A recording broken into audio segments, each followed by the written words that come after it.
Imagine this. You stand before a door.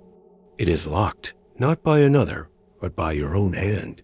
The key hangs from a cord, woven from every approving smile, every nod of acceptance you have ever collected. This is the silent prison of social approval. For your entire life, you have been sold a singular, unquestioned truth. That to be liked, to belong, is the ultimate proof of a life well lived. Your worth has been a currency minted by others. What if this entire foundation is a beautiful, devastating lie? Consider the exhausting paradox.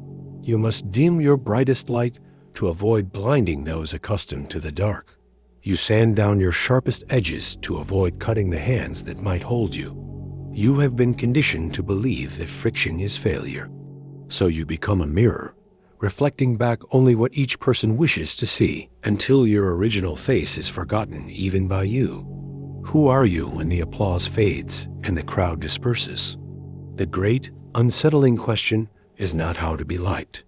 It is this: what monstrous cost have you already paid in stifled passions, silenced truths, and unlived lives for the warm, shallow comfort of universal approval? Your freedom, your authentic self, lies on the other side of a terrifying realization that the door was never truly locked at all.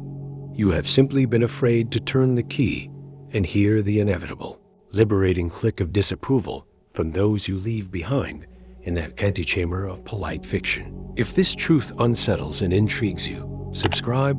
The path ahead challenges everything you think you know. Let us know in the comments what you would dare to do if you were free from the fear of disapproval. This prison is no accident. It is an ancient, sophisticated architecture built into the human psyche. Its foundations are laid in what the philosopher Arthur Schopenhauer called our metaphysical need, a terror of separation, an existential dread of being cast out from the tribe. Your brain, wired for survival millennia ago, registers social rejection with the same primal alarm as physical pain. This is the hidden engine, a neurological trick conflating acceptance with safety and disapproval with existential threat. Society then layers its own machinery atop this fear. We are baptized into a world of should. You should be agreeable. You should seek harmony. You should mold yourself to fit. Carl Jung saw this as the creation of the persona, a mask of collective adaptation that slowly crusts over the true self until the individual forgets the face beneath. The great psychologist Alfred Adler pinpointed the core issue. All human problems are interpersonal problems. But he saw the trap. By making the feeling of community the ultimate goal, we enslave ourselves to the judgment of that very community, seeking a sense of belonging by forfeiting our individuality. Thus, the desire to be liked is not a personal failing, but a philosophical and biological default. It is the water in which we swim, invisible and all-encompassing. You have been taught to see your unique contours as flaws to be corrected, rather than a signature to be authored. But what is the true cost of living within these inherited, invisible walls? The silence you keep is not empty. It fills with the ghosts of the person you were meant to become. These ghosts then shape your reality. The unseen consequence of this eternal compromise is a life lived in the passive tense. You become a supporting character in your own story, your choices dictated by an imagined audience that, in truth, is too preoccupied with its own performance to notice yours. Cognitive biases like the spotlight effect, the conviction that everyone is watching and judging your every move, lock you into a state of perpetual self-editing. Your worldview narrows to a predictable, acceptable script. Neurologically, you strengthen the pathways of fear and dim the circuits of authentic expression. This silent shaping extends beyond you.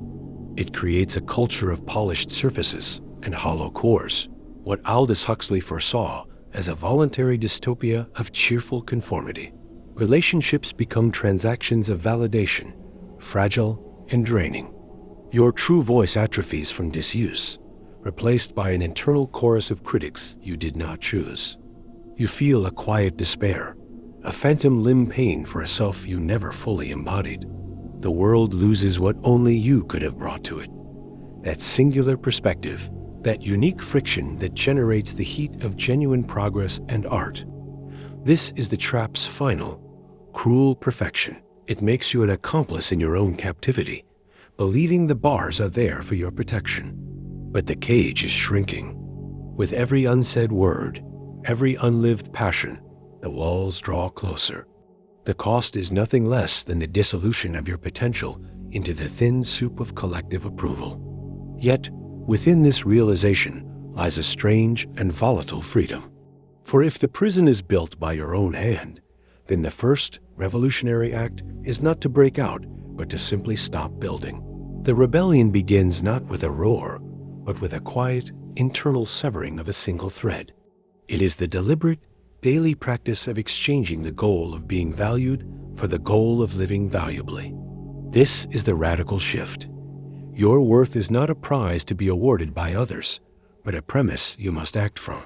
The philosopher Friedrich Nietzsche called this becoming who you are, a project of self-creation that requires the courage to disregard the herd morality. It is to place your own standard above the communal measuring stick. This is not a call to cruelty, but to integrity. It means making choices aligned with your deepest principles, not your deepest fears. It is the counterintuitive solution. By accepting that some will dislike you, you filter for relationships of unprecedented depth and truth. You stop contorting. Historically, every figure who expanded human consciousness, from Galileo to Dr. King, mastered this. They understood that transformative change is always, at first, met with rejection. Their power lay in a profound indifference to the disapproval born of ignorance. Your method is teleological, as Adler taught. Live by your own goals, not the causes of your past conditioning. Start small. Voice the minor opinion you usually swallow. Decline the obligation that drains your soul. Each act is a brick dismantled from the internal prison. You reclaim control not over others' opinions, but over your own actions. You build a new citadel of the self, founded on the bedrock of your own judgment. The liberation is terrifying. It asks everything, but it offers the only thing that matters: a self you can recognize, and a life that is truly, undeniably your own. If this rebellion speaks to you, subscribe for more guides to reclaiming your authentic self. Like this video and comment, "I choose freedom," below to solidify your commitment to this new path. The ultimate truth is this: the courage to be disliked is, in its final echo, the courage to exist, fully, completely, without apology. It is the realization that your life is a sovereign territory, and approval seeking is a subtle, willing colonization of that sacred space. The final paradigm shift is seeing that rejection is not a sign of your failure, but often a proof of your integrity, a signal you are radiating a frequency not all receivers are built to hear. You are no longer a mirror, but a lighthouse. This redefines reality itself. The world splits into two distinct domains: the kingdom of social mechanics, governed by the old rules of praise and blame, and the inner empire of meaning, governed only by your chosen truth. Your past struggles suddenly clarify. They were the necessary friction of a self emerging from its shell. The haunting words of Viktor Frankl resonate here. Between stimulus and response, there is a space. In that space is our power to choose our response. In our response lies our growth and our freedom. The disapproval of others is the stimulus. Your serene indifference, not born of contempt, but of supreme self-possession, is the response. And not with a battle cry, but with a profound stillness. You are the sculptor, and the marble block of your life has been waiting. Every chisel strike of authentic choice will send chips flying. Some will be the expectations, the comforts, the illusions you once clung to. Let them fall. What remains, emerging from the stone, will not be liked or disliked. It will simply and irrevocably be. And in that being, you will have found the only approval that was ever real, and the only freedom that was ever possible.